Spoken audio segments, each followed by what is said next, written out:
오늘 우리에게 주시는 하나님의 말씀 창세기 22장 2절에서 14절 말씀까지 봉독하겠습니다. 창세기 22장 2절에서 14절 말씀입니다.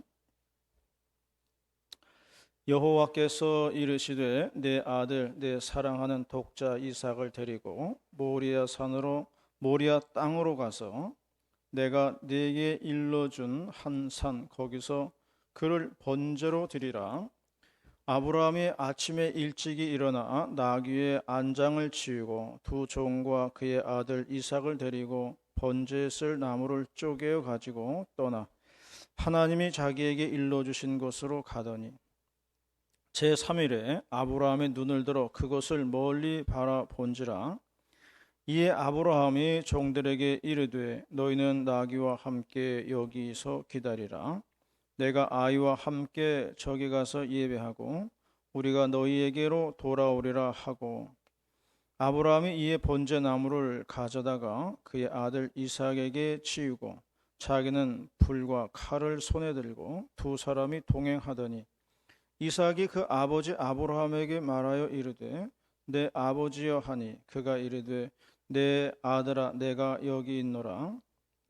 이삭이 이르되 불과 나무는 있거니와 번제할 어린 양은 어디 있나이까.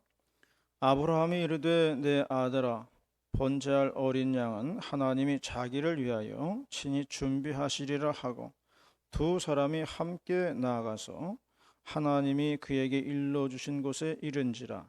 이에 아브라함이 그곳에 제단을 쌓고 나무를 버려놓고 그의 아들 이삭을 결박하여 제단 나무 위에 놓고 손을 내밀어 칼을 잡고 그 아들을 잡으려 하니 여호와의 사자가 하늘로에서부터 그를 불러 이르시되 아브라함아 아브라함아 하시는지라. 아브라함이 이르되 내가 여기 있나이다 하며 사자가 이르시되 그 아이에게 네 손을 대지 말라. 그에게 아무 일도 하지 말라. 내가 내 아들 내 독자까지도 내게 아끼지 아니하였으니 내가 이제야 내가 하나님을 경외하는 줄을 아노라. 아브라함이 눈을 들어 살펴본즉 한 순양이 뒤에 있는데 뿔이 수풀에 걸려 있는지라. 아브라함이 가서 그 순양을 가져다가 아들을 대신하여 번제로 드렸더라. 아브라함이 그 땅 이름을 여호와 이레라 하였으므로 오늘날까지 사람들이 이르기를 여호와의 산에서 준비되리라 하더라. 아멘.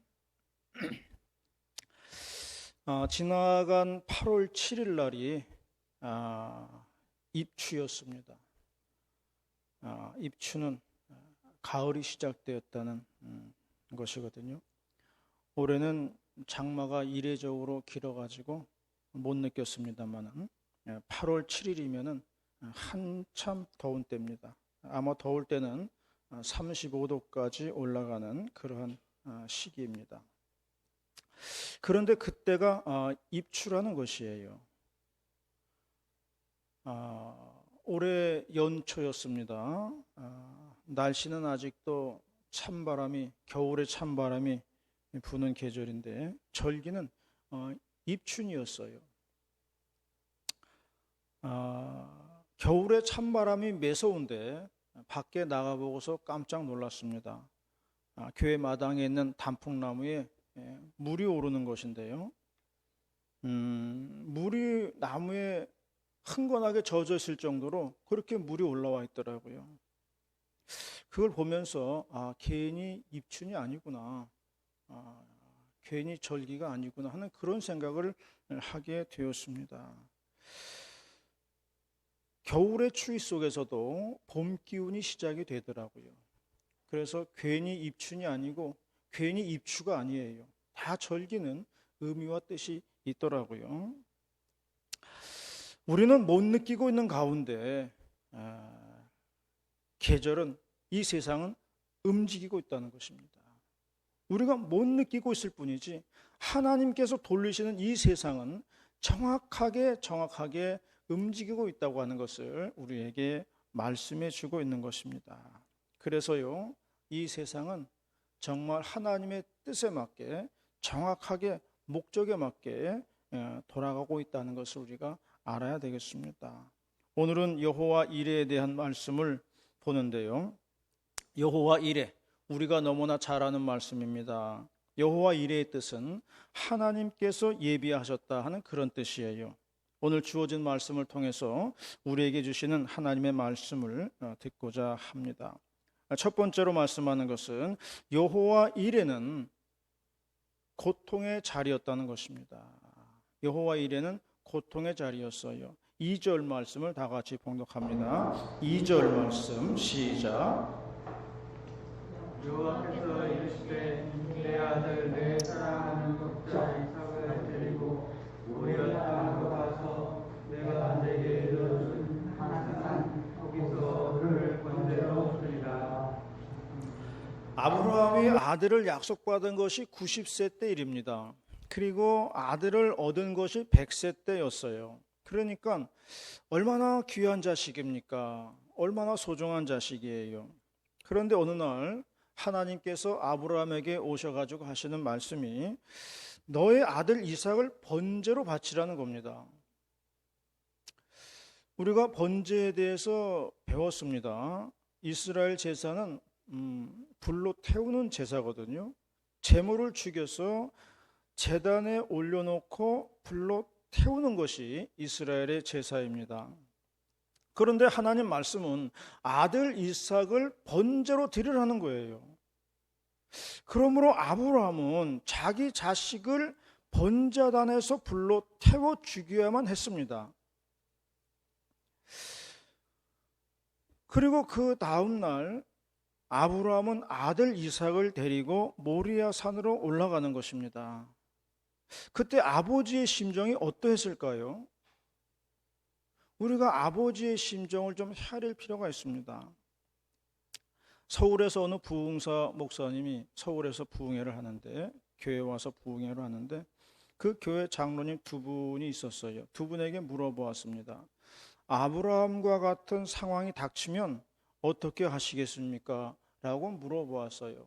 그랬더니 한 장로님은 그렇게 하겠다고 그랬고, 한 장로님은 대답을 못하였습니다. 그 목사님의 설교는 아브라함은 하나님의 명령에 대해서 기쁘게 순종을 했다 하는 그런 말을 했어요. 그런데 이 설교는 틀린 말입니다. 아브라함이 기쁘게 순종을 한 게 아니에요. 아브라함은 고통스러운 가운데 모리아산으로 올라간 거예요. 우리가 어떻게 할 수 있냐면은 지나가는 사람 100명을 세워놓고 물어보면 압니다. 이런 상황을 다 얘기해 주고 아버지의 심정이 어땠을 거냐고 물어보면은 대답은 간단하게 나오는 거예요. 아마 100명 중에 99명은 고통스러웠을 것이라고 그러고 아마 1명 정도는 아마 기뻤을 것이다 그렇게 얘기를 하겠죠. 인간이 느끼는 감정은 다 거기서 거기에요. 우리는 사람의 감정이라고 하는 것은 다 거기서 거기지 사람이 로봇도 아니고 우주인도 아니잖아요. 인간이 느끼는 희노애락의 감정은 다 똑같이 겪는 것들입니다. 물론 우리는 결과를 압니다. 아브라함은 모리아 산에서 여호와 이레를 청을 했어요. 결과를 아니까 우리를 쉽게 생각을 합니다. 우리가 축구 경기를 결과를 알고 재방송을 볼 때가 있잖아요. 그러면은 결과가 2대1인 걸 알고 이제 보는 거예요. 그러면은 우리가 보면서도 아무리 위기 상황이 닥쳐도 걱정이 안 돼요. 왜냐하면 결과를 뻔히 아니까. 아무리 위기 상황이 닥쳐도 저 때는 안 들어가 아니까 절대로 긴장이 되지 않습니다. 결과를 모르기 때문에 긴장이 되는 거예요. 조마조마하면서 보는 거죠. 결과를 모르고 올라가는 아브라함의 심정은 한마디로 죽을 심정인 겁니다. 그 마음이 있는 것이에요. 그런데 그 모리아 산에서 아브라함은 여호와 이레를 체험하더라는 것입니다. 아들 대신 잡을 순양이 거기 있었다는 것이에요. 그래서 아브라함은 한숨 돌리면서 여호와 이레 하면서 감탄을 했다는 것입니다. 우리가 하나님의 여호와 이레를 경험하는 자리는 우리가 고통을 겪는 자리라는 것을 우리가 알아야 됩니다. 우리는 고통을 겪는 그 자리에서 여호와 이레를 체험할 수 있다는 것이에요.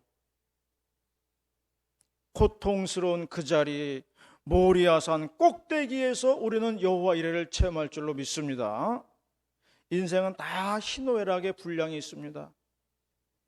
우리가 살아가면서 겪는 고통의 분량, 그리고 기쁨의 분량, 이건 다 정해져 있어요. 그래서 부자라고 해서 고통이 없는 것도 아니고요, 가난하다고 해가지고 뭐 기쁨이 없는 것도 아니에요. 희노애락의 분량은 누구에나 다 똑같이 있습니다. 그래서 그 고통의 자리에서 우리는 여호와 이레를 체험을 한다는 것입니다. 지금 고난 가운데 계신 분들이 있습니까? 우리는 국가적으로 고난 가운데 있고요, 또한 온 세계가 고난 가운데 있습니다. 이러한 고난의 때에 여호와 이레가 있다는 것을 잊지 마시기를 바랍니다. 이러한 고통의 시간에도 하나님이 주시는 여호와 이레가 있다는 것입니다. 우리는 하나님의 손길을 체험하면서 여호와 이레를 고백하는 우리 모두가 되시기를 바라겠습니다. 두 번째로 말씀하는 것은 여호와 이레는 하나님께서 준비하신다는 것입니다. 하나님께서 준비하신다는 거예요. 8절 말씀을 다 같이 봉독합니다. 8절 말씀 시작. 아브라함이 이르되 내가 아들아 동자야 하느냐 하나님이 자기를 위하여 친히 하시라고 두 사람이 함께 나아가서 아브라함이 아들 이삭을 데리고 모리아 산으로 올라갔습니다. 그리고 아들을 잡으려는 순간 하나님께서 급하게 아브라함을 제지시켰습니다. 그리고 됐다고 하셨습니다. 그 정도면 충분히 나를 사랑하는 줄 알겠다, 그렇게 말씀하셨어요. 그리고 뒤를 돌아보니까 순양이 수풀에 걸려가지고 꼼짝 못하는 것이 있었습니다. 그래서 그것을 잡아다가 제사를 드렸다 말씀하고 있습니다. 그리고 여호와 이레, 하나님께서 준비하셨다, 그렇게 이야기를 했습니다. 그러므로 우리가 알아야 할 것은, 우리가 여호와 이레를 고백하기 전에는 누군가가 준비하는 과정이 있었다는 거예요. 미리 준비하는 과정이 있다는 것입니다. 그래야 여호와 이레라는 고백이 나오게 되는 거예요. 이것을 아는 게 중요합니다. 요즘 우리는 교회에서 식사를 안 합니다. 예배만 드리고 그냥 헤어지는데, 예배 드리고 헤어지니까 되게 허전하더라고요. 뭔가 빠진 것 같아요. 그런데 그 전에 식사를 할 때를 한번 생각해 보시기를 바랍니다. 예배가 12시에 끝나면 이제 우리가 식당에 가서 식사를 하잖아요. 예배 끝나고 가서 앉아 있으면 밥이 나옵니다. 어떤 때는 밥을 주었고 어떤 때는 국수를 주었습니다. 그런데 그 식사가 하늘에서 뚝 하고 떨어졌나요? 식당에 앉아 있으면은 하늘에서 뚝 하고 밥이 떨어지고 국수가 떨어졌나요? 아무도 준비를 안 했는데 어떻게 생겨나냐는 거예요. 밥이 나오기까지는 여전도 회원들이 돌아가면서 당번이 있어가지고 준비를 했을 거예요. 그 전날부터 준비를 했어요. 마트에 가서 장을 보고 물건을 사고 했을 것입니다. 그리고 주일 아침에는 누군가가 일찍 나와가지고 쌀을 밥을 안 치고 뭔가를 준비했을 거예요. 그렇기 때문에 우리가 12시 예배 끝나고 밥상에 앉으면은 밥이 나오고 국수가 나온 거예요. 그러므로 내 앞에 밥이 있기까지에는 예배 드리기 전부터 누군가 그 전날에도 그리고 예배 전에도 미리미리 준비하는 사람들이 있었다는 것입니다. 우리가 여호와 이레를 체험한다는 것은 그 전에 누군가가 미리 준비를 했다는 거예요. 모리아 산에서 아브라함은 여호와 이레를 고백했습니다. 누가 어떻게 준비했을까요? 하나님께서 천사를 시켜서 준비를 했을 것입니다. 물론 성경에 나와 있지는 않지만은 천사는 하나님의 심부름꾼이거든요. 하나님이 천사를 시켜서 준비를 하셨겠죠. 하나님이 직접 할 수는 없는 거니까. 하나님의 명을 받은 천사가 순양 한 마리를 모리아 산에 갖다 놓고 수풀에 매놓은 거예요.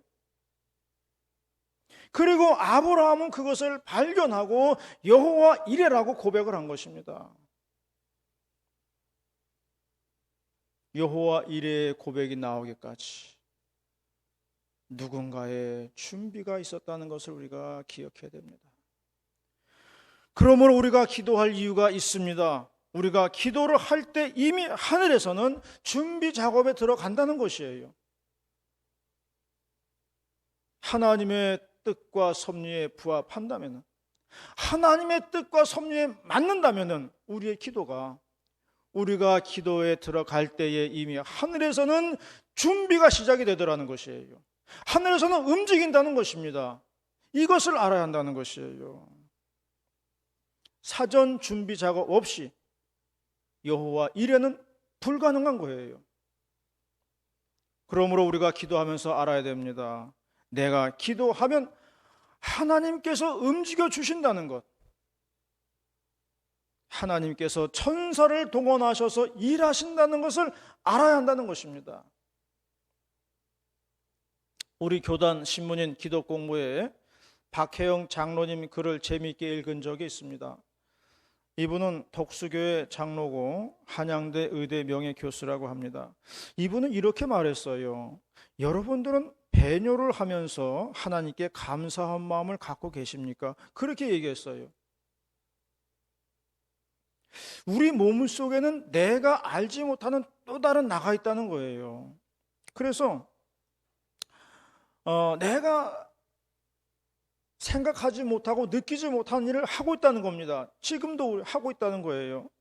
내가 모르면서도 지금 하고 있다는 거예요. 잠을 잘 때 1분 1초도 쉬지 않고 심장이 뛰고 있잖아요. 우리가 먹은 음식물 소화시키고 영양분을 흡수하고 에너지로 저장을 해놓고요. 이러한 것들 자율신경계에서 하는데 우리 몸이 내가 모르는 사이에 한다는 겁니다. 우리가 느끼지 못하잖아요. 우리가 모르잖아요. 그런데 움직이고 있다는 거예요. 이게 또 다른 나라는 거죠. 심장이 박동을 하면서 그 신장으로 이제 혈류를 보내고 이제 계속적으로 보내주면은 신장에서는 이 소변을 걸러낸다고 그래요. 그러면서 요관을 통해 가지고 이제 소변이 방울방울 방광으로 고이게 되는데, 고무풍선처럼 되어 있는 방광은 배뇨를 하고 나면은 바람 빠진 고무풍선처럼 되고, 또 소변이 차게 되면은 고무풍선처럼 부풀어 오르는 아주 특수한 정교한 기관이라는 거예요. 그래서 이 방광 근육하고 외요도 관략근하고에 정확하고 복잡한 신경계가 얽혀 있는데, 배뇨를 하고 나면 방광의 용적은 제로가 되고요. 배뇨 후 소변이 점차 방광에 고이면서 150ml가 되었을 때 요의를 느끼다가 400ml에서 500ml 차게 되면은 그 감각이 척수를 통해서 대뇌에 전달이 되고, 대뇌에서 배뇨의 명령이 떨어지게 되면 외요도 관략근을 열고 방광 근육을 수축하여 배뇨를 하게 된다. 그렇게 얘기했어요. 오줌 한번 눕기 되게 힘들죠. 사람은 하루에 4에서 6회 정도 배뇨를 하는데 밤에 잠을 잘 때는 또 다른 내가 신장에서 소변을 농축을 시킨다는 거예요. 그래서 양을 적게 만든다는 거예요. 그래서 500ml까지 차게 되는데 방광이 차는 시간을 늘려가지고 잠자는 시간에는 감각을 대뇌에 전달하지 못하게 만들어가지고 밤에 긴 잠을 잘 수가 있는 것이에요. 밤에 자다가 일어나가지고 배뇨하는 것을 야간뇨라고 하는데 오줌이 마려워서 잠을 깨잖아요. 전립선 비대증이 있어도 야간뇨가 생긴다 그러고요. 또 코를 곤다든지 또 TV를 켜놓고 잔다든지 하면은 신장이 내가 깨어있는 걸로 인식을 한다는 거예요. 그래가지고 소변을 계속 만들어낸다는 거예요. 그래가지고 야간뇨가 생긴다는 거예요. 그래서 야간뇨가 있는 사람들은 밤에 내가 잠을 잘 자고 있는지를 먼저 파악을 해야 된다는 거예요. 몸이 내가 깨어있다고 생각을 하면은 계속 움직이기 때문에 그 소변이 생기는 거예요.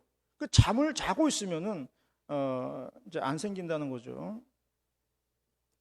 그러면서 이분이 하는 말은 우리가 배뇨를 잘 할 수 있다는 것만으로도 우리가 하나님께 감사하고 살아야 할 일이다. 그렇게 이야기를 하고 있어요. 아무것도 아닌 것 같지만은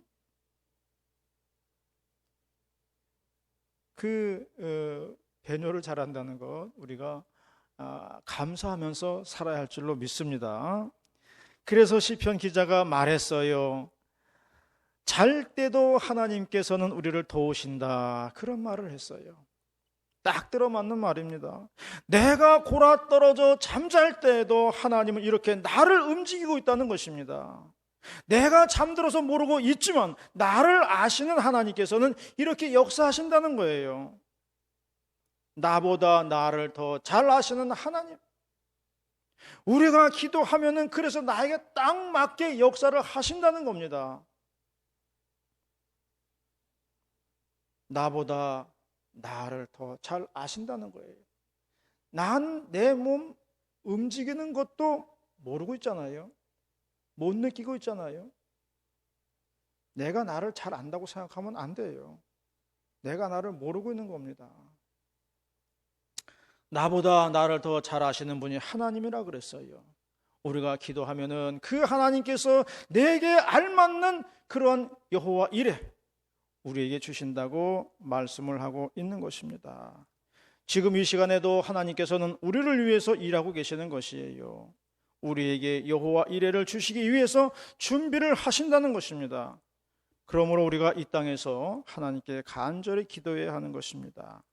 열심히 기도하여 여호와 이레를 체험하는 우리 모두가 되시기를 바라겠습니다.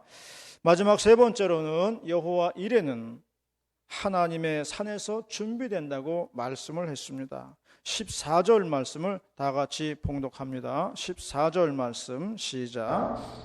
아브라함이 그 땅의 이름을 여호와이라 하였으므로 오늘날까지 사람들이 이를 여호와의 산에서 준비되리라 하더라. 아브라함이 여호와 이레를 고백한 장소가 모리아 산입니다. 그리고 본문의 말씀도 여호와의 산에서 준비될 것이라고 말씀을 했어요. 그렇다면 우리에게 하나님의 산은 어디겠습니까? 당연히 우리에게 여호와의 산은 교회입니다. 교회에서 여호와 이레를 체험하게 될 것이라고 말씀하고 있는 겁니다. 우리가 예배하는 이 자리, 우리가 기도하는 이 자리, 우리가 찬송하는 이 자리에서 여호와 이레를 체험한다는 것이에요. 이 자리가 여러분들의 여호와 이레의 자리인 줄로 믿으시기를 바랍니다. 모든 동물들은 자신들의 영역이 있어요. 짐승의 왕이라고 하는 사자도 푸른 초원에서는 왕이지만은 물에 빠지면은 악어밥이 되는 거예요. 악어는 물속에서 왕이잖아요. 그래서 물고기는 물에 있을 때 가장 편한 것이고요. 4발 달린 짐승은 육지에서 놀 때 가장 편한 것입니다. 자기에게 편한 장소가 있는 것이에요. 저는 제일 편한 장소가 교회입니다. 그리고 교회에 있는 시간이 가장 많고요. 뭐 당연한 얘기겠죠. 이스라엘 백성들은 바벨론 포로로 끌려가셔도 70년 동안 예루살렘 성전 쪽을 향해서 엎드려 절하면서 기도를 드렸습니다. 물론 하나님께서는 무소부지하신 분이기 때문에 어디에 계시지만은, 어디든지 계시지만은, 물론 바벨론 그발 강가 포로 수용소에도 계시지만은, 이스라엘 사람들은 예루살렘 성전을 그리워하면서 예배를 드린 것을 볼 수가 있습니다. 그러할 때 저들은 70년 만에 예루살렘으로 돌아오는 것을 볼 수가 있습니다. 꿈을 그리는 자는 꿈대로 되는 것입니다. 오매불망 하나님의 성전을 사모했을 때에 하나님께서는 사모하는 것으로 인도를 하시더라는 거예요. 에스겔 선지자는 그발 강가 포로 수용소에 있으면서 예루살렘 하나님의 성전에서 생명의 물줄기가 흘러나오는 환상을 보게 되었습니다. 생명의 물이 흘러가는 곳마다 죽었던 것들이 다시 소성함으로는 환상을 보게 되었어요. 죽은 바다 사이는 다시 물고기가 뛰노는 바다가 되었고요. 그발 강가에 있는 포로들, 이스라엘 포로들, 꼭 뼈다귀와 같은 그러한 포로들은 다시금 살이 입혀지고 혈관이 돌고 해가지고 산 사람이 되는 환상을 보게 되었다는 것입니다. 이 모든 것들이 하나님의 성전에서 시작이 되었다 말씀을 하고 있는 것입니다. 하나님의 성전이 바로 이런 곳입니다. 저는 아침마다 저녁까지 수시로 예배당에 들어오는데요. 들어오면서 그럽니다. 담임 목사님 잘 계셨어요? 부목사 왔습니다. 그리고 들어와요. 오늘 무엇을 해야 될까요? 그러면서 기도합니다. 여러분, 주님은 우리의 알파와 오메가 되십니다. 주님은 우리의 처음과 나중이라고 했습니다. 일평생 이 성전과 함께 하시는 저와 여러분이 되시기를 바랍니다. 이 성전에서 여호와 이레를 체험하시기를 바라겠습니다. 하나님께서는 이 성전을 통해서 여러분들 인생 속에 여호와 이레를 체험하게 하실 줄로 믿습니다. 기도하시겠습니다. 은혜로우신 하나님 아버지 고맙습니다. 오늘도 거룩한 주일을 맞이하여 이렇게 주의 전에 부르시고 하나님 말씀 주심을 감사합니다. 우리의 삶 속에서 우리 모두 다 여호와 이레를 체험할 수 있도록 역사하시고 인도하여 주시옵소서. 할렐루야. 감사드리며 거룩하신 우리 주 예수님의 이름으로 기도 올리옵나이다. 아멘.